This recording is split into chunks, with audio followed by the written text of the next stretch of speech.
ಎಷ್ಟು ಹಿರಿಯರಲ್ವಾ ಈ ಬೀಜನೇ ನೋಡಿಲ್ಲ. ಈಗಿನ ಮಕ್ಳು ನೋಡಿರ್ತಾರ ಬೀಜಗಳನ್ನ ನೋಡಿರಲ್ಲ. ಇದು ನೋಡಿದೀರಾ? ಇದು ಮೊದಲ ಇದು ಗಿಡನೇ ಇಲ್ಲ ನಾವು ಮೊದಲ ಅಂದ್ರೆ ಇದು ಸ್ಯಾಂಪಲ್ ಹಾಕ್ಬೇಕಿದೆ. ಸ್ಯಾಂಪಲ್ ಹಾಕ್ಬೇಕಲ್ವಾ? ಒಂದು ಪ್ರಯತ್ನ ಮಾಡಿದ್ರೆ ಏನಾದ್ರು ಒಂದು, ಇವಾಗ ನೀವು ಹೇಳ್ತಾ ಇದ್ದೀರಲ್ಲ, ನಿಮ್ಮ ಹಿರಿಯರ ಸಲಹೆಯಿಂದ ನಾವು ಮುಂದೆ ಬರ್ಬೋದು ಅಲ್ವಾ? ನಾವು ಅಗ್ರಿಕಲ್ಚರಿಸ್ಟೇ, ಅಗ್ರಿಕಲ್ಚರ್. ಇವಾಗ ಮಳೆ ಬರಗಾಲ ಯಾಕೆ ಬರ್ತಾ ಇದೆ? ಅದೇ ಏರ್ ಪೊಲ್ಯೂಷನ್.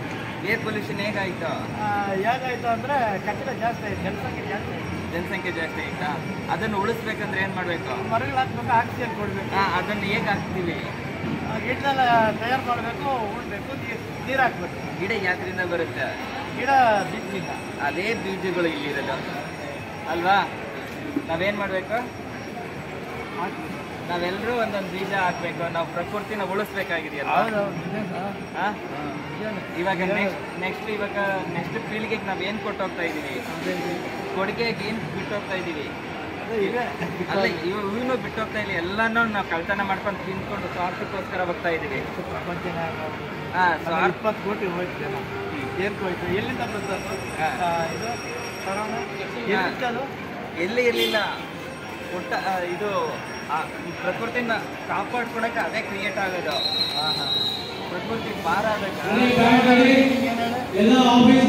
ನನಗೆ ಗೊತ್ತಿಲ್ಲ. ಹೇಳಿ ಹೇಳಿ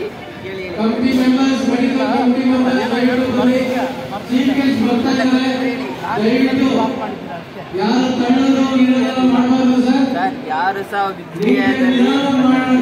ಅವರ ಅನುಭವ, ಅವರ ಇದೆಯಲ್ಲ ತುಂಬ ಮುಖ್ಯವಾಗಿರುತ್ತೆ.